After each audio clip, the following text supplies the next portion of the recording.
Hello and good morning, University of Washington, EEP598 for Project Management. We have a first assignment here, which is talking about a case study or some kind of an experience or conflict that you can share in regards to project management. And I wanted to share a story with you of my transition from working in government service after the military when I was United States Air Force working on electronic warfare. I transitioned into a program under NAVEU detective in Indian Head, Maryland called Task Force Troy. I was doing counter ID initiative stuff, electronic warfare, 0 to 20 gigahertz, basically counter ID, mitigating improvised explosive devices in Iraq and Afghanistan. So I come back to the United States after my contract, and they offer me a government service job for around $120,000 a year, right? I had that choice to move up to Maryland. I almost accepted it, but I was offered a position with a company called Albert. They manufactured battery monitoring products under the Emerson Network Power umbrella as a subsidiary, and I was offered a job for $43,000. And many people at the time called me crazy. They said, why would you take this job versus the government job? You have security, you probably have less issues. In my opinion, there were many more working within the government. I understood all those logistical issues. But I ended up taking this job down in South Florida. So when I get down there, the main reason I did this is because I had a vision at the time. We had all these cloud computing initiatives and server farms going all over the world. iPhones had not been really, it was another 3 years before Steve Jobs came out with the iPhone. At the time we had Razors and other flip phones, but I had a vision of a future where you had these digital marketplaces and everything connected through these cloud computing server farms or data centers, and I knew that I needed to put a lot of time in to try to essentially build up foundational skill sets so eventually 10, 15 years later I could be a master all around the world.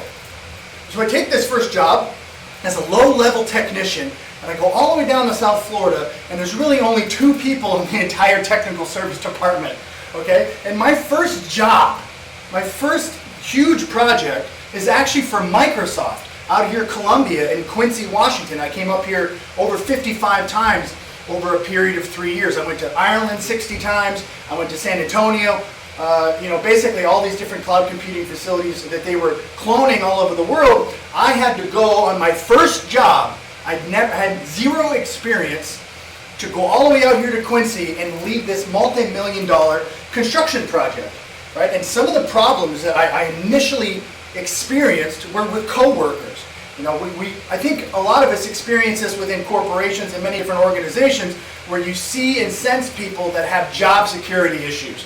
They don't want to share knowledge. They don't want to empower you with information, their historical experience, because they feel like if they teach you, then they're going to lose some kind of a value. When in all actuality, it's quite the reverse. The more you teach and share, the more powerful you become, but you end up learning that more, later on. But what I had to do out in the field was overcome these kinds of issues within a small company working within a larger enterprise or a larger corporation, billions of dollars of different projects around the world. At Emerson, they sell 3-phase powers, systems and automatic transfer switches and switchgear, all these different lineups for skids and for basically huge data centers, which had just started building these cloud compute.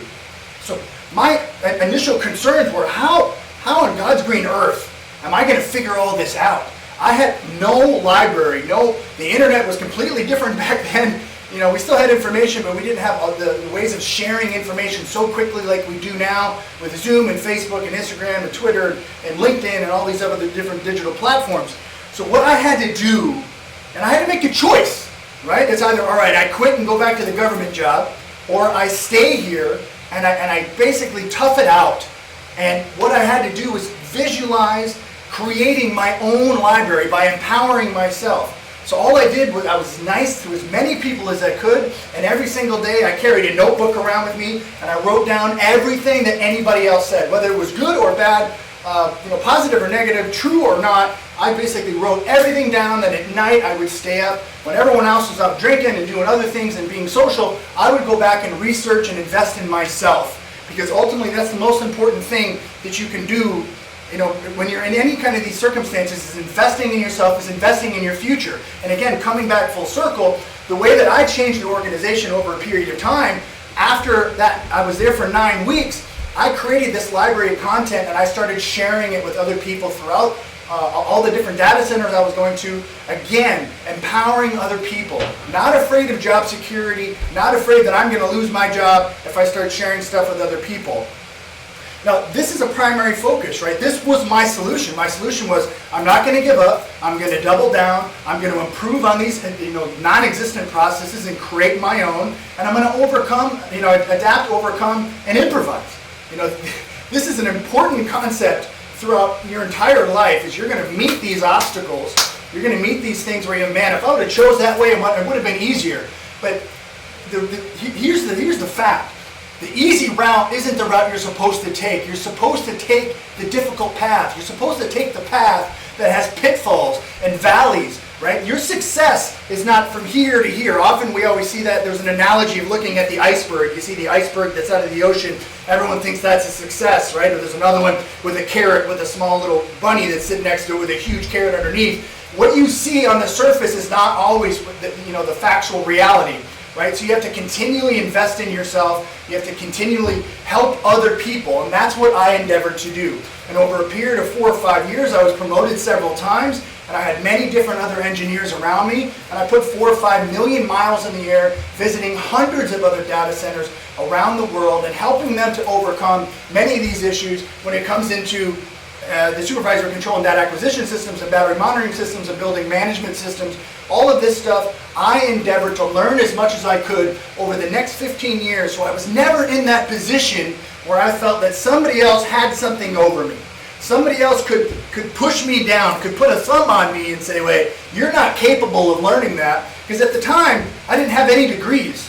I spent the last 11 years going to school and getting 3 master's degrees and going to business schools, but at the time I had failed out of college already at that time 2 times.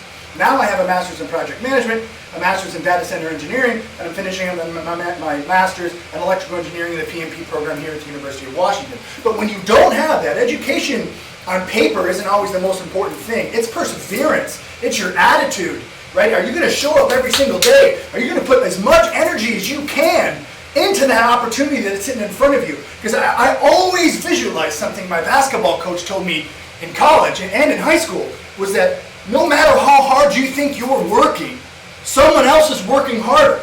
Someone else is staying up later. Someone else is getting up earlier, right? And there's no excuses in the real life. And I kept telling myself that every single day. There is no excuse. I'm going to improve eventually. I'm going to learn from these mistakes. I'm going to learn from these pitfalls. I'm going to learn from every time I fall. I'm going to get up even faster. And then I'm going to basically reiterate and try it again. It's like an averaging algorithm. And eventually, instead of just falling so steep, you learn to navigate those valleys. And that's what I ended up doing. And essentially, as I come back to my proposed solution here for the case study, ultimately, what did I learn? I learned never to give up and always to keep improving on your skill sets. I talk about this a lot in all of my video series, is you have to build up your skill sets. In the past, in the 50s and 60s and 70s, having a bachelor's degree was a big deal. It guaranteed a job. You only needed 1 or 2 different skill sets. When nowadays, if you don't have 10, 15, 20, 25 different skill sets, you're not going to be competitive, even in the hiring process. The HR managers are going to look at you and go, whoa, you don't know how to do this, or this? Oh my goodness, everybody else does, they're going to move you off. So that's kind of where I found that fire, I found that motivation, I found that spiritual focus, and I've continued to move it forward and share with all the people out there. Thank you so much for paying attention here. I really appreciate you always tuning into this channel. Thank you to my team for speaking last night. I really enjoyed it. I hope this meets all the scope of the work breakdown structure. I know I haven't talked about the PMBOK or the 42 processes within the project management, the PMI. That isn't really applicable here, but what we're looking at is the evaluation of the conflict that I had with certain engineers, the evaluation of being dropped in a situation where I didn't really have a lot of knowledge, and I had to basically, pull up my bootstraps and just keep showing up to work every single day with a mindset that you're not going to stop me. I'm going to keep building up and improving my skill sets while also maintaining a positive outlook and aspect on my opportunity that laid before me.